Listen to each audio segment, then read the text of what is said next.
KPBS On Demand is supported by UC San Diego's Art Power, presenting cellist Joshua Roman, performing from his album Immunity, alongside music by J.S. Bach and more, Sunday, June 22nd at UC San Diego's Epstein Family Amphitheater. Reserve your tickets at artpower.ucsd.edu. Good morning. I'm Annika Colbert. It's Thursday, July 22nd. A year-round homeless shelter for Oceanside. More on that next, but first, let's do the headlines.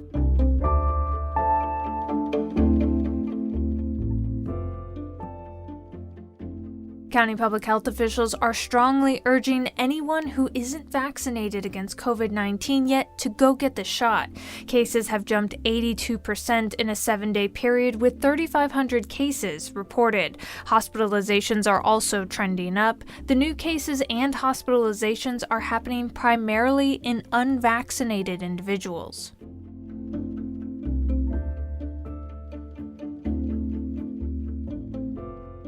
The San Diego Convention Center will reopen for events starting on August 1st. Officials made the announcement on Wednesday. For the past 15 months, the Convention Center operated as an emergency shelter for homeless San Diegans, and then later on for unaccompanied migrant children. The first event scheduled in August is Spy Optics and Photonics, showcasing light-based technologies.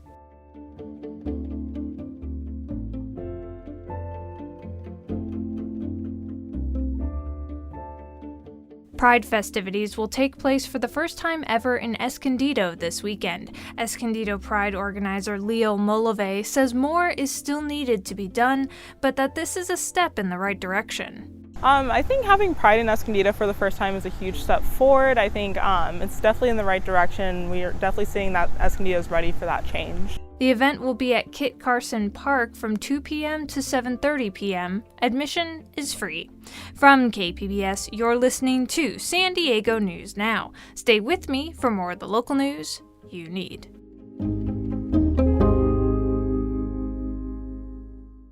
KPBS On Demand is supported by UC San Diego's Art Power, presenting cellist Joshua Roman, performing from his album Immunity, alongside music by J.S. Bach and more, Sunday, June 22nd at UC San Diego's Epstein Family Amphitheater. Reserve your tickets at artpower.ucsd.edu.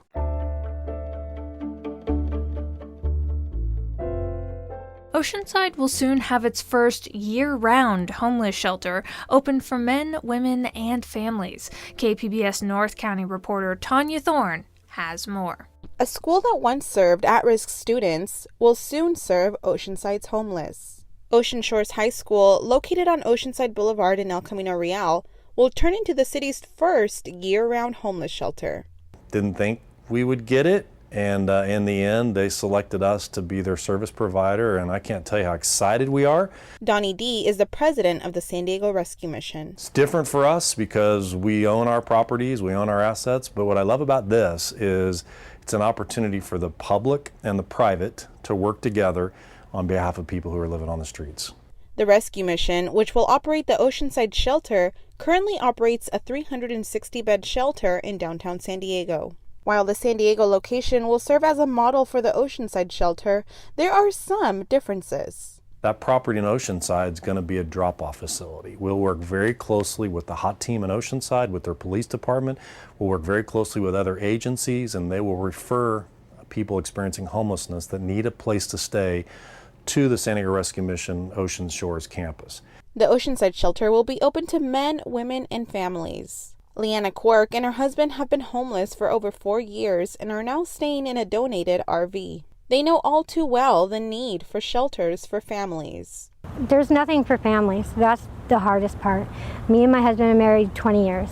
And even when we went to the hotel program, they kind of told us, well, would you guys be willing to separate and get rid of your dogs? But we don't want to be separated, and I can't get rid of my dogs. Quirk's dogs became her support when she lost her children to foster care and when she started getting seizures. Quirk thinks the Rescue Mission's shelter will be great news to the homeless in the area. I know a lot of people that want help, and unfortunately they don't know how to get it. The shelter will offer 50 beds with overnight and day use for 30 days. Again, Donnie D. And they'll have 30 days to stay there, and it'll be through that relationship that we'll figure out, do you need to go downtown and be a part of the long-term program? Do you need to go to detox? Do you need a skilled nursing facility? We'll do triage at these facilities and figure out what's their path forward. The rescue mission's plans first start with a remodel of the existing facility. It's got a bunch of individual rooms that were classrooms, and we will break up those rooms around gender and around family orientation. But does the plan account for sexual orientation? Some people are raising the question. Max Disposti is the executive director of the North County LGBTQ Resource Center. He says a large part of the homeless population identifies as LGBTQ, and the lack of inclusiveness pushes them away from shelters. You know, there is a reason why our population, queer population, prefers to sleep under the bridge, literally. You know, we're using public land and resources. They're supposed to guarantee that protection. Disposti says he's concerned the rescue mission's plan excludes the LGBTQ homeless. What is your track record? What do you do when a trans person comes in? How do you protect them? Disposti says community relationships are very important when it comes to referring people to agencies for help. In order for us to do a referral to another service provider that can have services that we don't have, like housing and so forth, we ask a lot of questions. Says, okay, is your staff trained? If he's trained, who did the training? When they were training? Donnie D said the San Diego Rescue Mission has never denied access to services based on religious belief or sexual identity. He says he welcomes community partners to the Oceanside facility. We're so committed to that approach that we'll actually have office space in our facility at Ocean Shores for other agencies, because we want that kind of relationship. This just isn't our thing. It's not just the San Diego Rescue Mission thing. It's the community of Oceanside project, and we want to serve that city well. If approved, remodeling of the facility will start later this year, and the shelter is expected to be up and running by next year. And that reporting from KPBS North County reporter Tanya Thorne.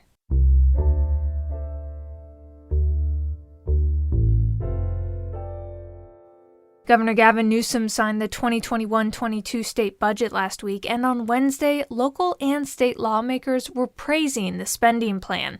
KPBS's John Carroll breaks down how much of that money is coming here and the benefits lawmakers say will come along with it. The new state budget is the biggest in state history, $262.5 billion. San Diego's share, more than $220 million that will be spent on projects large and small up and down the county. The state's leadership and financial strength have put us in a great position to build back boldly from the pandemic and to create opportunity in all of our communities. San Diego Mayor Todd Gloria was joined by state and local lawmakers Wednesday morning. They stood on the Ocean Beach Pier, which is getting $8.5 million to help with what's expected to be an overall cost of more than $40 million to completely repair the OB landmark. Many people will get jobs that desperately need them, and a lot of our neighborhoods will look a heck of a lot better. San Diego's pure water sewage recycling system is a big beneficiary of this budget. $50 million to help build the massive project. $18 million for clean energy storage at San Vicente Reservoir. $3 million to prevent polluted stormwater from fouling the Choyas Creek and turning 20 acres there into a regional park. More than $3.5 million for renovations to Casa del Prado in Balboa Park. More than $27 million to combat homelessness. It's well over $200 million that we're bringing into San Diego County are one-time funds for one-time projects. One-time funds because of the state surplus and federal aid. The Scripps Institution of Oceanography will get a new $35 million research vessel, $30 million to replace the aging UCSD Medical Center in Hillcrest. This is a big state budget to be sure, but State Senator Tony Atkins of San Diego says it's not just about spending money, it's about saving some too. We are going to continue to have a rainy day fund and a reserve. We are preserving $26 billion in all of our accounts that are there for when we need it. There are still some parts of the budget that aren't complete. Negotiations between the legislature and the governor are happening now to wrap things up in the coming weeks. But with money for so many things already agreed on, state and local lawmakers are more than eager to talk about how they've brought home the bacon. And that was KPBS's John Carroll. And at Sweetwater Union High School, thousands of students were back on campus for the first time in 16 months on Wednesday. KPBS's Melissa May has the story. It's just wonderful to see the excitement, the positive energy, the return of a little bit of normalcy to our lives. Dr. Moises Aguirre is the district superintendent. He said it was a day of excitement tempered with preparedness. It's going to be a little bit of an adjustment for all of our students coming back, but we're doing it in a way that's safe. We believe we have the appropriate level of protocols based on the guidance that we're receiving. Aguirre has gotten a mixed bag of reactions from students about returning to school. Some of them are, yay, we're back. Others are like, oh, we're back. I can't be in my PJs anymore. Parents are also excited and grateful. It's a lot of like, thank you. We're happy to have our kids back in school and learning. There's I think a newfound appreciation for all the work that teachers and administrators do. The district is no longer enforcing some safety protocols like social distancing, but it is still requiring masks indoors regardless of vaccination status and limiting the number of students in bathrooms.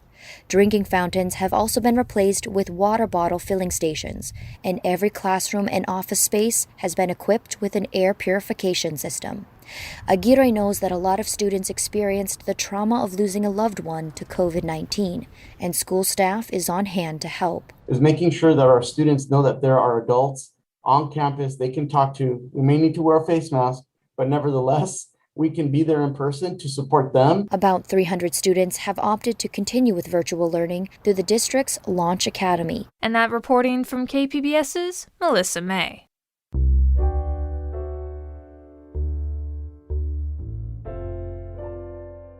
Across the state, a new study finds that nearly 1 in 3 California families are struggling to cover their daily living costs for food, housing, and transportation.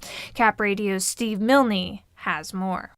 About 3.5 million households in the state earn income below what researchers for the United Way call the real cost measure. The real cost measure to us is a decent standard of living. That's what we're saying. Pete Manzo is president and CEO of United Ways of California, which released the study. Of those 3.5 million households, nearly all, 97%, have at least one working adult. That's a key point of the study, is that these are overwhelmingly working households. So the answer for them isn't, hey, go get a job. They have a job, and they may have, more than one job. Very low income households report spending up to 80% of their income on housing. The report also looks at race. Of the households that don't earn enough to get by, 51% are Latino, 41% Black, 28% Asian, and 20% white. The study is based on U.S. Census Bureau data from 2014 through 2019. In Sacramento, I'm Steve Milne. San Diego immigrants who worked with American troops and officials in Afghanistan say the U.S. is not doing enough to help Afghans who are still in that country to get out. KPBS military reporter Steve Walsh has more. Ramat Mukhtar immigrated from Afghanistan to San Diego in 2016 with his wife. An interpreter who worked with the Marines, he's watched nervously as the U.S. pulls out of Afghanistan without announcing its final plans for thousands of Afghan citizens who worked with the U.S. I'm afraid that you will see in months and years that people are being hanged out there or tortured or killed because of the association with the U.S. military. The Pentagon announced this week that 2,500 people will be housed at Fort Lee, Virginia, while they complete the naturalization process. It's a fraction of the 20,000 people who have applied for a special immigration visa.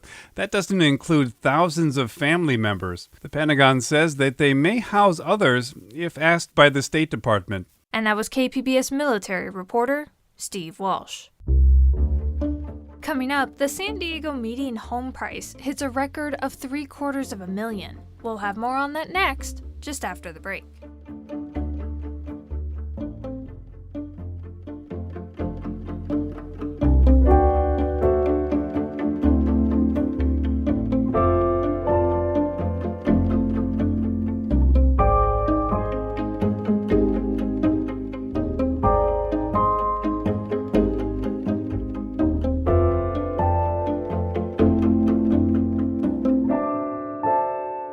KPBS On Demand is supported by Latino Legacy Foundation, presenting their Storyteller series, Reach for the Stars with Ellen Ochoa, the first Latina astronaut. Welcome Serenade by the all-female mariachi Amapolas, Sunday, June 29th. More at latinolegacyfoundation.org.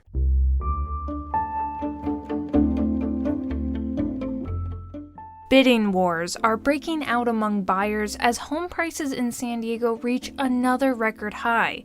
In June, the median price for a home in the county reached $750,000. That's up about $150,000 from this time last year.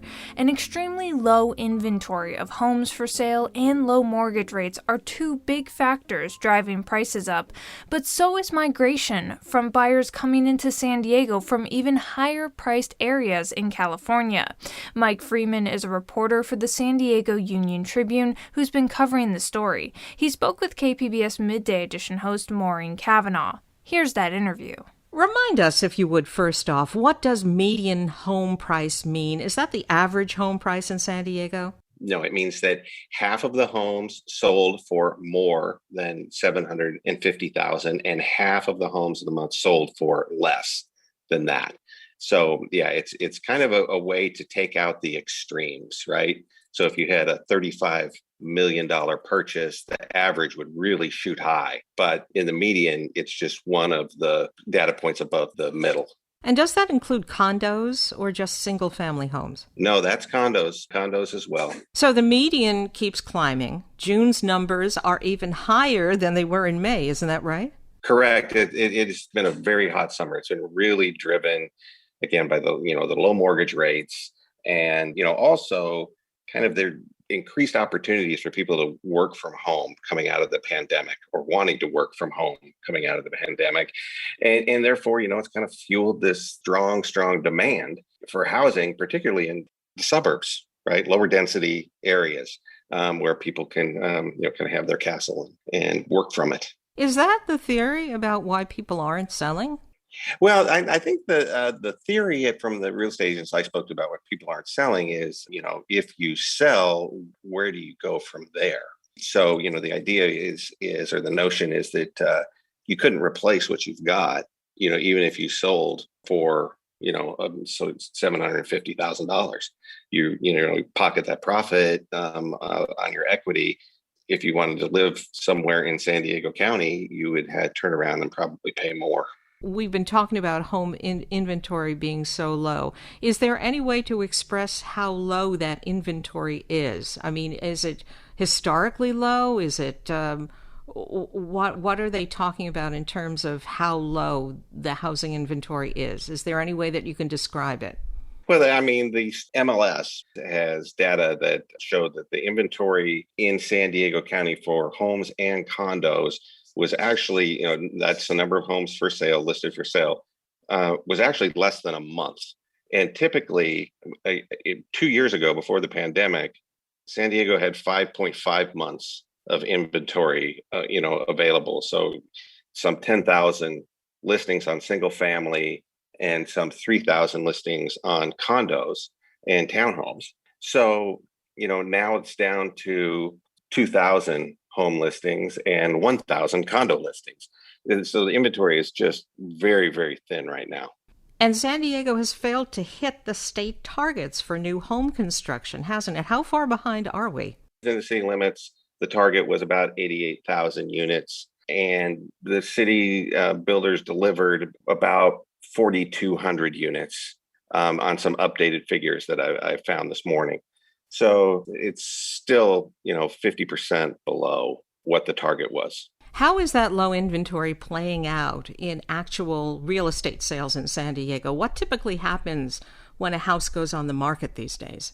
Well, from what realtors have told me is that, particularly in a new property that is highly sought after coming on the market, I mean, it just launches a bidding war. And people are coming in and bidding above the asking price. And in one, anecdote, a realtor told me her clients bid $10,000 over the asking price on a, kind of a newly listed hot property.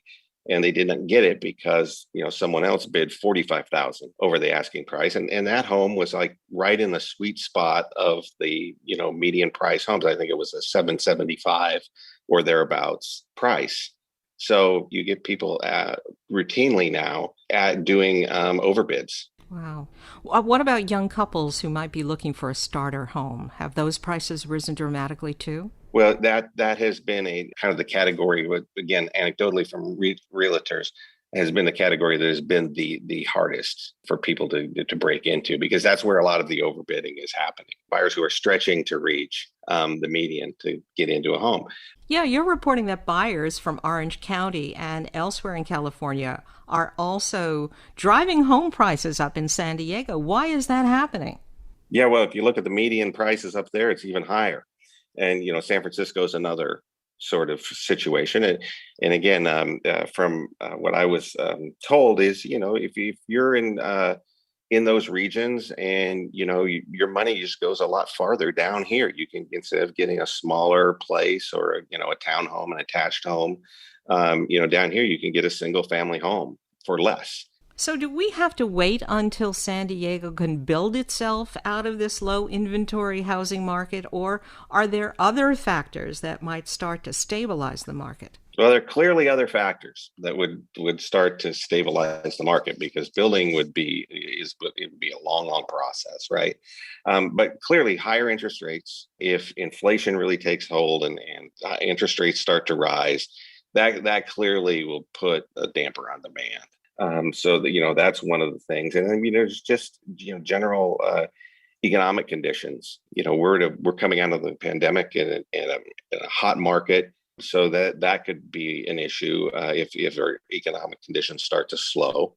And another thing too, and kind of in a different tact there, is I was told anecdotally that, home construction has really been slow, new home construction, in part because there was a lumber shortage earlier this year, right?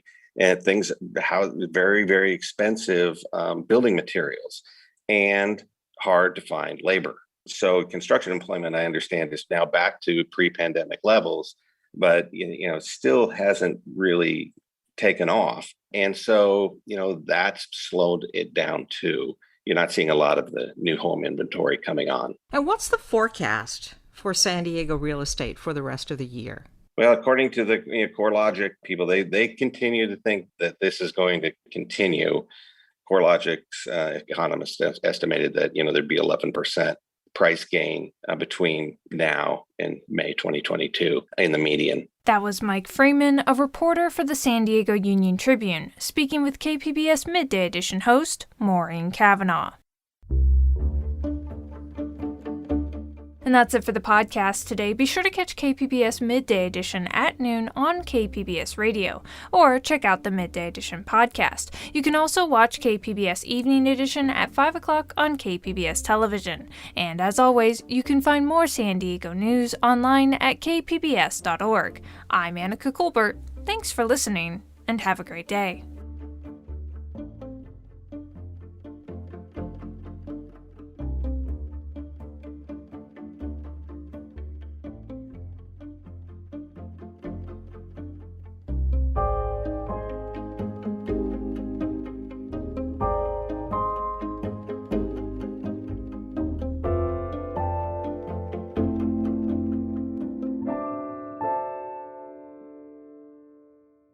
KPBS On Demand is supported by UC San Diego's Art Power, presenting cellist Joshua Roman, performing from his album Immunity, alongside music by J.S. Bach and more. Sunday, June 22nd at UC San Diego's Epstein Family Amphitheater. Reserve your tickets at artpower.ucsd.edu.